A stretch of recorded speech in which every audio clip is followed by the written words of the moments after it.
Matul ix-xahar ta' Jannar, ix-xahar li fih ħarġet fil-beraħ il-kriżi ta' stabilità fit-tmexxija tal-Gvern ta' Lorenz Gonzi u li waslet biex l-istess gvern tilef il-maġġoranza parlamentari ma saret l-ebda laqgħa tal-Kunsill Malti għall-Iżvilupp Ekonomiku u Soċjali l-MCESD.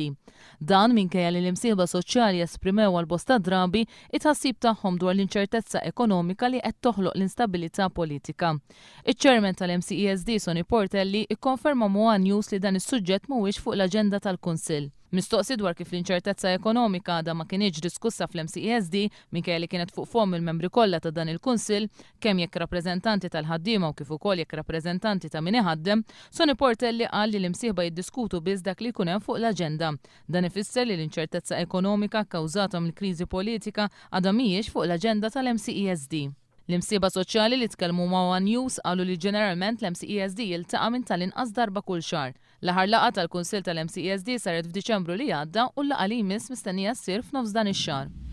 Dalgħodu f'konferenza tal-aħbarijiet bħala parti mill-kampanja elettorali tal-Kunsilli Lokali fil-Marsa il-mexxej Laburista Joseph Muscat qal li gvern ġdid ser jaħdem biex tingħalaq il-Power Station tal-Marsa hekk kif kien ġie imwiegħad filwaqt li jkunu garantiti l-impjiegi tal-ħaddiema tal-Ene Malta. Qal ukoll li gvern ġdid ser jaħdem biex tissolva l-problema ta' żbrof ta' dranaġġ Fisherman Street fil-Marsa stess. Joseph Muscat qal li ser tkun qed tingħata priorità lil proġetti ambjentali fil-Marsa. Is-Sindku tal-Marsa tkellem fuq ix-xogħol infrastrutturali li sar f'din il-leġistratura u qal li saru 18 il-bankina kif ukoll xogħol fuq bini ġdid sabiex isir ċentru għall-komunità tal-Marsa. Tkellem fuq issues ambjentali li jaqgħu taħt il-Gvern ċentrali, iżda li l-Gvern ċentrali mhu qed jagħmel xejn fuqhom, bħal fil-każ tal-Power Station kif ukoll fil-każ ta' Hexagon House. Pressjoni tal-kellima Laburista Justin Caruana twassal biex ġew eliminati emendi diskriminatorji li kienu qed jiġu proposti fl-abbozz ta' liġi dwar id-diżabilità. Fuq suġġeriment tal-Partit Laburista wkoll ir-rappreżentanti tal-Federazzjoni tal-Għaqdiet tal-Persuni b'Diżabilità ipparteċipaw fil-Kumitat Parlamentari dwar l-abbozzi tal-liġijiet u taw il-kontribut tagħhom fit-tfassil tal-liġi. Justin Caruana tgħid li din il-ħidma turi kemm il-qasam tal-persuni b'diżabilità huwa fil-qalba tal-politika tal-Partit Laburista. L-abbozz tal-liġi dwar id-diżabilità huwa ntiż biex pajjiżna jitpoġġa f'pożizzjoni li jirratifika l-Konvenzjoni dwar id-drittijiet tal-persuni b'diżabilità. Iżda fil-fatt ħareġ li dan l-abbozz kellu diversi emendi li jmorru kontra l-istess konvenzjoni. Il-kellima Laburista tal-Familja u l-Persuni b'Diżabilità Justin Caruana spjegat kif kienu identifikati numru ta' artikli fil-liġi li huma diskriminatorji u li jiksru l-Konvenzjoni dwar id-drittijiet u d-dinjità tal-persuni b'diżabilità.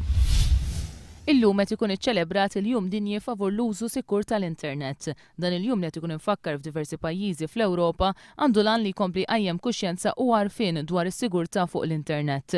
F'din l-okkażjoni l-Aġenzija Appoġġ tappella l-ġenituri biex ikollhom irwol attiv fil-ħajja diġitali tat-tfal tagħhom. Lokalment minn frar tal-2011 sal-lum daħlu 194 rapport dwar abbuż fuq l-Internet tant l-Aġenzija Appoġġ. 131 rapport waslu permezz tas-sistema elettronika li għandha l-Aġenzija Appoġġ fuq is-sit elettroniku tagħha. It-63 każ ieħor daħlu għand l-Aġenzija permezz ta' telefonati fuq support line 179. L-espert tal-computers Martin De Battista f'intervista mxandra f'One News ta' 9:30 ta' filgħodu qal li l-Internet jista' jintuża kemm biex isir il-ġid kif ukoll biex isir id-deni. 13 l-immigranti irregolari mis-Somalja u l-Eritrea fis-sigħat li għaddew ħallew Malta sabiex jibdew ħajja ġdida fl-Istati Uniti. Fl-aħħar snin l-Istati Uniti ħadu minn pajjiżna d-doppju tal-immigranti irregolari li ħadu l-pajjiżi kollha membri tal-Unjoni Ewropea. Fl-aħħar 14-il sena daħlu f'pajjiżna 15,200 immigranti regolari. L-ammont ta' immigranti li daħlu f'Malta żdied minn 160 fl-1998 għal aktar minn 1500 fl-2011. L-akbar numru ta' immigranti li waslu f'Malta fl-2008 meta ġew aktar minn 2700 immigrant. F'dik is-sena l-Prim Ministru Lorenz Gonzi kien iddikjara li 27 membru tal-Unjoni Ewropea kienu ser jgħinu lil Malta biex iġġor il-pis tal-immigrazzjoni irregolari. Madankollu sal-lum kienu biss minoranza ta' pajjiżi Ewropej li aċċettaw li jieħdu immigranti irregolari minn pajjiżna. Fil-fatt il-pajjiżi kollha tal-Unjoni Ewropea ħadu 400 immigrant meta kkumparat ma' 800 li ħadu l-Istati Uniti.